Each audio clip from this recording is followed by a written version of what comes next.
I was reading an article that they were saying because of the condo issues that this is super bullish for purpose-built rentals, right? How? Well, because there's going to be a lot of projects where they have bought the land. And as you know, once you've bought the land, you need to do something with it. Otherwise, it's costing you a lot of money to keep that land. And when they were looking at the initial pro forma, which was the condo, and it was like the get out type of structure, now they're going back and saying rents are higher than ever.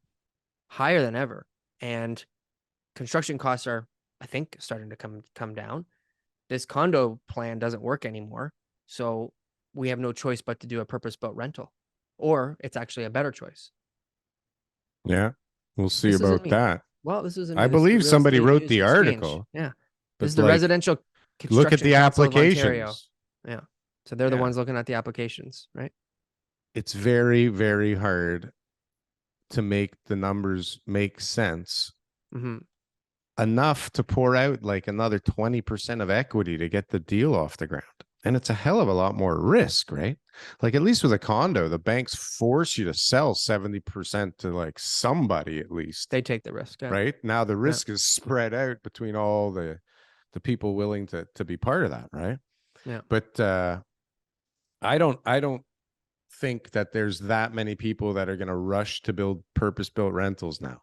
The people that are building currently the purpose-built rentals are generally like REITs that have owned a mall forever and have decided to change the parking lot into purpose-built rental, right? Mm-hmm. Or monster mega projects that have like multiple towers where they've made a portion of it purpose-built rental, right? Because like a REIT owns a portion of the deal, but there's Mm-hmm. not very many purpose-built rentals. There's some, but like nowhere close to anything significant. I mean, I guess if it doubled, it would still not really be significant, but it would be double. It would be double. Yeah. But it would be It would be double. more than what it is now, which is There's good, like right? a couple of smaller guys that are building like small boutique purpose-built rentals, like nothing crazy, but and then occasionally like you have a RioCan puts in an application to like change a strip mall to residential that's going to be rentals. But Right? I also think that because you're only looking Toronto. I know you're definitely Toronto focused when you're looking at those applications. There's a lot more in the 905s and the Where's that? 705 outside of 905s. Who cares? 519s, whatever it is. There's a lot more. There's a lot more applications. Well, that's because their rents have gone up. But their rents are so far out of whack versus price of like to purchase the units, right? Yeah. That it's crazy because you'll buy a house for half the price there, but the rent's not half. Yeah. Right? So I was hearing examples of just like recently how much money it is to rent in like the Hamilton worst or wherever. cities, not worse, much smaller cities, much further away. Every single place out there. Calgary has got, a boom on rents. Every small city in Alberta is facing the same pressure. BC, these places that I've never heard of. Yeah, because there just isn't enough places and there's just floods and floods and floods of people coming in. Whether they can afford a place or not is another story. I mean, somewhere they can afford a place.